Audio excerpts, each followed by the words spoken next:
Sa isang bangin sa Palawan, isang kaduda-dudang sako ang itinapon.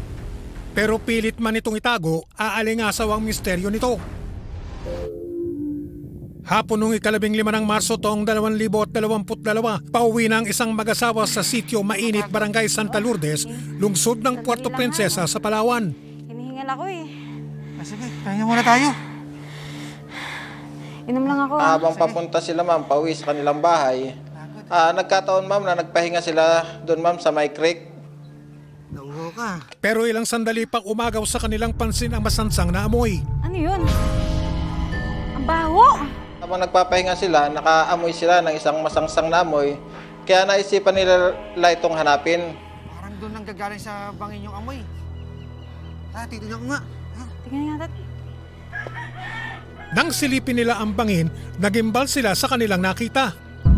May tao sa loob ng sako! Ayun o! Oo nga! May tao! Habang pag-iikot-ikot ma'am nila, pagtingin nila sa baba doon sa bangin, nakita nila ma'am yung isang sako na nakalabas yung paa.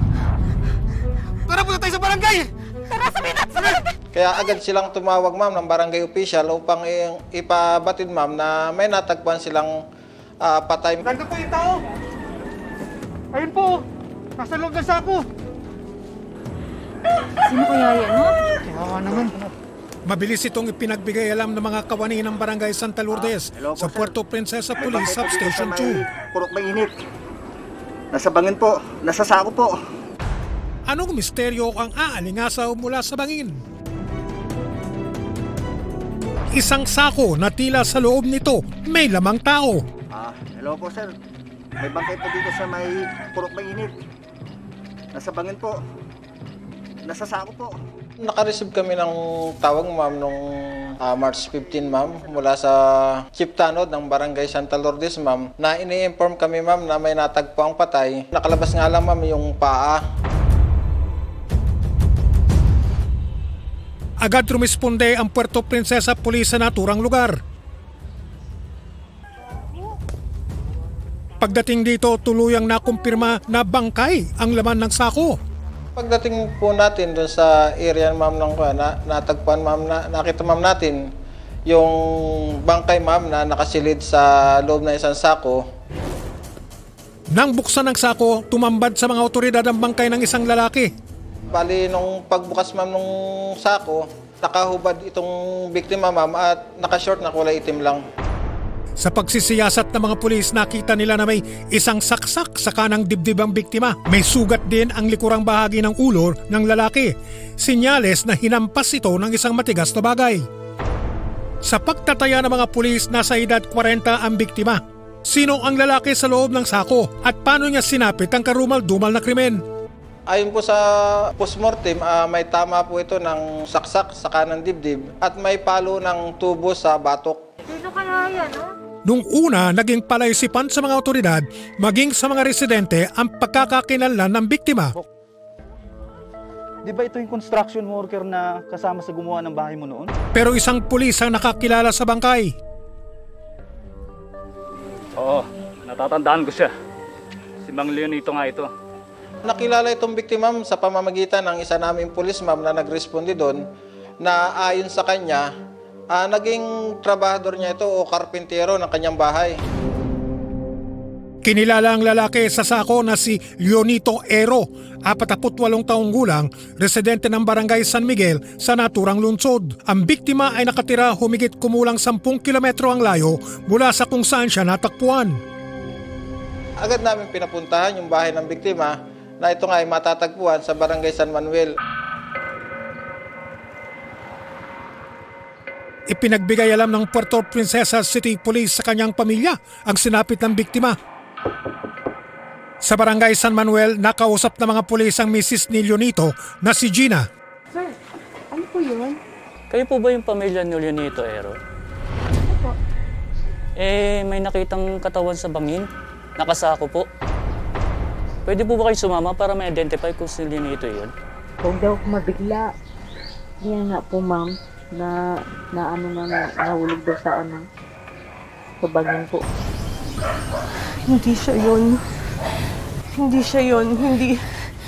Nay, Nay, Nay, ako na lang. Ang panganay na anak ni Leonito na itinago namin sa pangalang Jenna ang nagtungo sa panangyarihan ng krimen.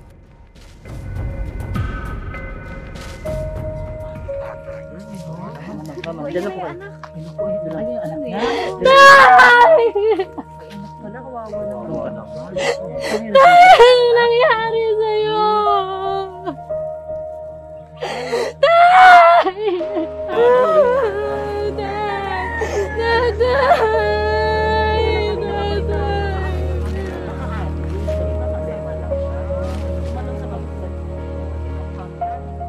Ang dumating po kasi yung anak na babae ng biktima. Pagdating po nung anak, kinumpirma niya na yun ang tatay niya.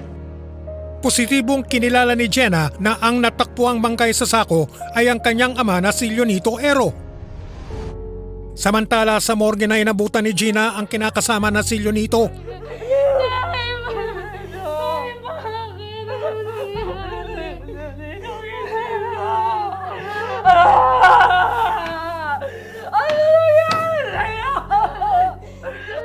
Sa isang iglap, naulila sama ang kanilang 5 anak. Galit nga sila dun sa nagpatay. Ito, ma'am, nalungkot na sila, ma'am, sa papa nila. Matukoy kaya ng mga pulis kung sino ang nasa likod ng kagimbal-gimbal na krimen.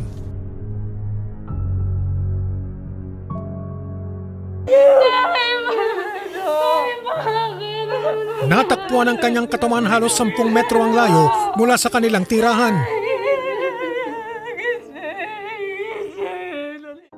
Mapagkalingang ama sa kanyang mga anak, ganito naalala ni Gina si Leonito. Malagain po, ma'am. Alagaan niya, pakainin niya, ilalambing niya po, ma'am. Kwento ni Gina, sadyang malapit si Leonito sa kanyang mga anak. Oh, yan na, anak. Wala ka bang pasok sa bakery? Wala po tayo day off po. Ah, buti naman. Huwag ka masyado magpapagod, ha? Kayang-kaya ko pa naman magtrabaho, eh. Okay lang yun, tay. Para may pang dagdag gastos din tayo. Ako naman talaga itong anak natin, no? Napakaswerte namin ng nanay mo sa'yo, no? Naku, aga-aga nyo nagbobolahan dyan, ha? Hintayin nyo tong itlog ko. Para makakain kayo ng masarap na almusal bago kayo magbulahan ng bongga dyan. Bango, ah. Kayong dalawa, bago kayong kung ano-anong ginagawa niyo sa buhay. Hindi rin siya masyadong, ma'am. Hindi rin siya maigpit masyado. Basta maganda lang ang ng mga anak niya. Hindi rin niya pinamiligpitan. Ayaw niya niluluko-luko mga anak niya. Kasi galit talaga siya, ma'am. Bukod sa pagiging construction worker, kung ano-ano rin daw ang pinapasok na trabaho ni Leonito, mabuhay lang ang pamilya. Papagawa po siya ng bahay, minsan pa ano-ano lang, ma'am. Pa-job-job lang. Tatrabaho po siya sa ganito, ganun, ma'am. Ayon pa kay Gina, sadyang palakaibigan ang kanyang mister at walang kaaway sa kanilang lugar. Kaibigan sa mga kapitbahay niya po, ma'am. Boss. Siguraduhin mong eskwalado pagkakalagari mo niyan, ha? Opo, boss. Ayos, salamat.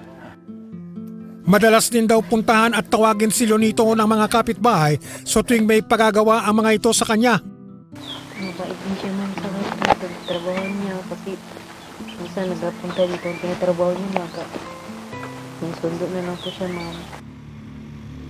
Kwento ni Gina, umaga no'y 14 ng Marso, bumisita sa kanila ang kakilala ng mister na si John Ray Boholtz, isa ring construction worker. Family time! Uy! Oh, nito. Pre! Yan, Ray. Kasi yung kapitbahay po namin, ma'am, live-in niya, ma'am. Bago pa lang po, ma'am, pumunta dito yung tao na yung nag-inom. Yayain sana kitang uminom. Ano? Sige ba? Sige, game? Oo. Alright. Ito na yung almusal, pang umaga, ang aga-aga, kain. Parang, puka muna.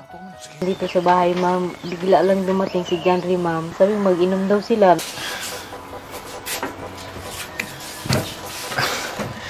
Gina, bira lang naman ito. Aga-aga. Tapos hindi ko pa yung kilala. Sino ba yan? Asawa yan ni Linda. Diyan sa kabilang kanto. Kalilipasan sa kabilang barangay. Nakakaya naman tumanggi. Sige na, sama na kami sa sa niluluto mo, yung pulutan namin. Aga-aga, kumain ka muna almusal. Ikaw talaga. Lingit sa kaalaman ni Gina, mauuwi pala sa trahedya ang araw na yon. Oy! Lanito! Paano nga ba sinapit ni Leonito ang malagim na krimen? Pag nakakit na, sabihin mo lang ako. Ito tubig niya. Salamat siya.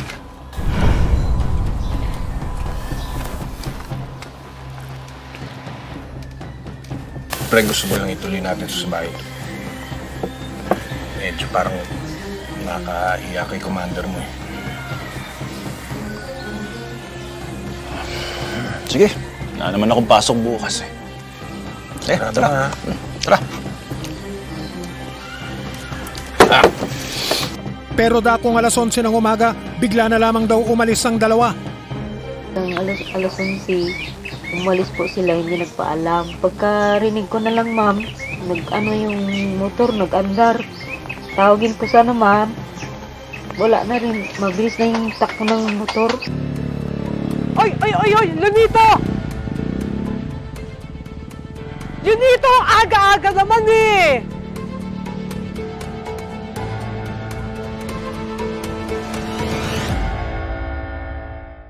Hindi na rin nakauwi si Leonito nung gabing yun. Saan na kayo nagpunta yung tatay mo? Di man lang nagpaalam. Baka kung saan dinala nung kainuman yun. Ayon kay Gina, inakala niyang niyaya lang si Leonito ng iba pang kaibigan. Minsan niyaya siya ng tinatrabaho niya, ma'am, na magpunta ng Rojas. Kilala niya kasi yun, ma'am. Ngayon hindi po, ma'am, na Kala ko yun po, baka sabi ko nagbiyahe, yun ang isip ko, ma'am. Hanggang sa nalaman na nila ang masamang balita. Nalaman ko na lang, ma'am. May mga pulis na dito na nagatawag. Nang makausap namin itong asawa ng biktima, nang sinasabi nga ang huling kasama at kainuman itong biktima ay si John Ray. Kaya agad tayong nagsagawa ng follow-up ang ating mga operatiba upang hanapin itong si John Ray. Dahil sa testimonya ni Gina ukol sa taong huling nakasama ni Leonito, bago siya natagpuang wala ng buhay, itinuring ng mga pulis na pangunahing suspect sa pagpatay si John Ray Boholtz. Agad tayong nagsagawa ng follow-up ang ating mga operatiba upang hanapin itong si John Ray. Na ilang bisis na rin nagpabalik-balik yung operatiba natin sa bahay ng suspect. Ngunit hindi ito maabot-abutan. Kaya nung gabi, ang ginawa po ng ating mga kapulisan ay binantayan na yung bahay ng suspect. At nang pagdating po ng alas 9 ng gabi, umuwi po itong suspect. Inaresto si John Ray sa krimeng kanyang kinasangkutan. John Ray Boholtz. Ano ho yun? Inaaresto ka namin sa salang pagpatay kay Leonito Era. Ikaw ay may karapatang manahimik o magsawalang kibo. Ano man lang yung sasabihin ay maaaring gamitin pabor o laban sa'yo sa anumang hukuman. Ikaw ay may karapatan ding gumawa ng tagapagtanggol na iyong pinili. Kung wala kang kakayahan, ito ipagkakalob sa'yo ng gobyerno. Nauunawa mo ba? Ito ba yung ginamit mo sa pagpatay kay Leonito? Sa bahay ng suspect, nakita ng mga otoridad ang kutsilyo at tubo na ginamit sa krimen. Tara na ako, sir. Sumama na lang kayo maayos. Sige na. Ginamit nila, ma'am, na patalim at yung tubo na pinangpalo, ma'am, sa batok ni biktima, ma'am. Dito rin po, ma'am, ito nakita sa bahay ni John Ray. Sa presinto, tahasang inamin ni John Ray ang nagawang pagpatay. Sir, nabigla lang naman ho talaga kami. Hindi namin sinasadya. Kami? Sinong kami? Sinong kasama mo? Si Engelbert po.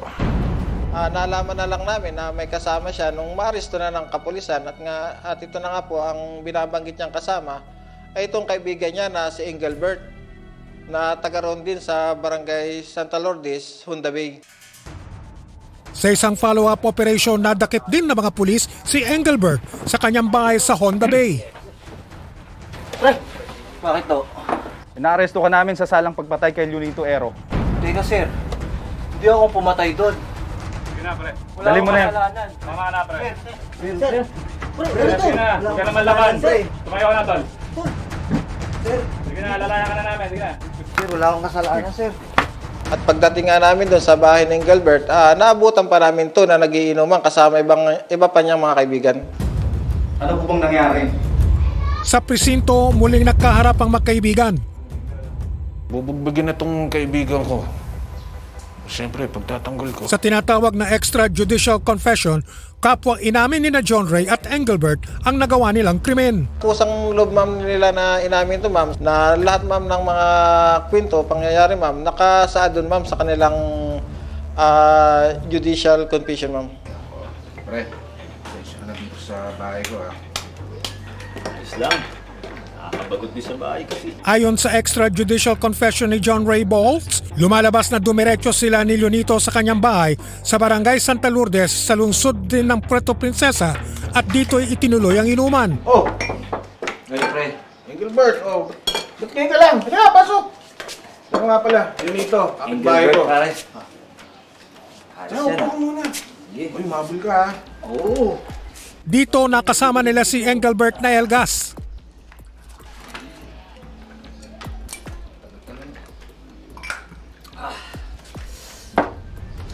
Sir, nagbibiroan lang kami. Rereto ko lang sana yung anak niya dito sa kaibigan ko sa Engelbert. Ito lang sasabihin ko sa'yo. Relax ka mo. Shot mo lang yan. Pag-amin ng mga suspect sa mga pulis, nagkaroon sila ng pagtatalo. Kung gusto mo ganito, rereto kita sa anak niya. 17 yun. Pre, sariwa. Sariwa siya. Ha? Okay ba? Okay. Madama yung anak ko. Sila man yung anak ko. Ano ba naman? Wala namang mali sa'yo eh. Nirereto ko lang. Si John Ray, ibinubugaw o iniririto yung anak ng biktima dito sa kaibigan nilang si Engelbert. Hindi raw nagustuhan ni Leonito ang pagbibiruan ni na John Ray at Engelbert, lalo na at idinadawit ng dalawa ang panganay niyang anak na si Jenna. Ilan mo yung anak ko, pare?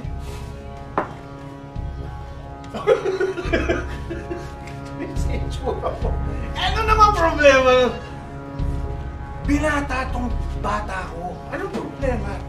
Oo nga naman, pre. Mamahalin ko naman yun eh. Dito na raw sinuntok ni Leonito si Engelbert. Na siya namang ikinapikon ng biktima, kaya nagawang suntukin ng biktima itong si Engelbert. Dahil sa itong si Engelbert ay PWD o putol yung isang paa, hindi nito nagawang lumaban, kaya agad itong nung pagsuntok ng biktima, agad itong nahulog sa upuan na siya na may kinatumba.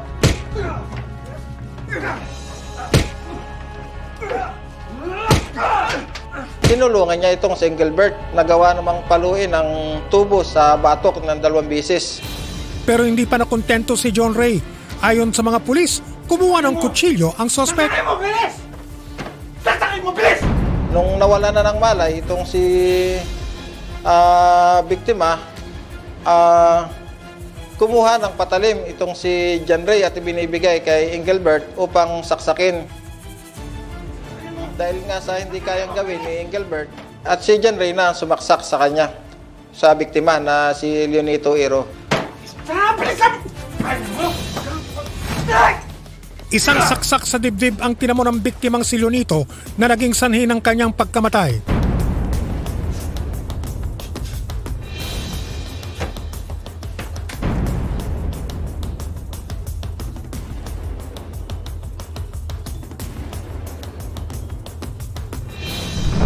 Matapos mangyari ang krimen, Pre, napatay mo. bumalik sa inuman sina John Ray at Engelbert.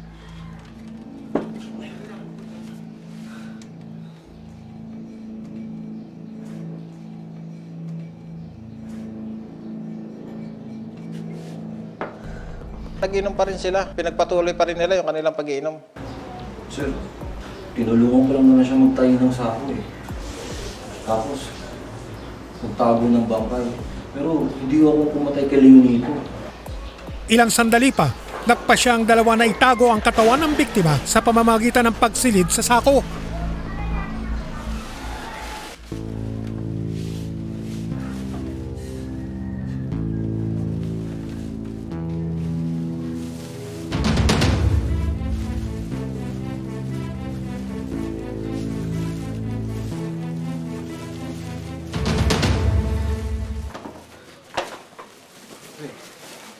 Ayoko makulong.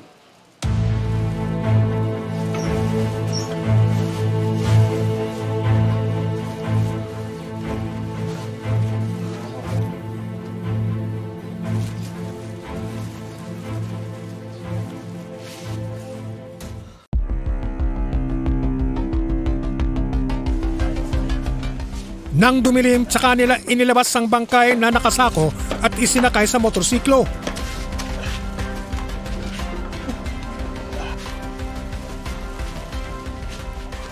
Sakay sila ng isang motor na kulay itim, kung saan nga po yung bangkay nakasilid sa sako, nakalagay siya sa harap ng motor. At yung si John Ray naman siya nagmamaneho at angkas niya naman itong si Engelbert.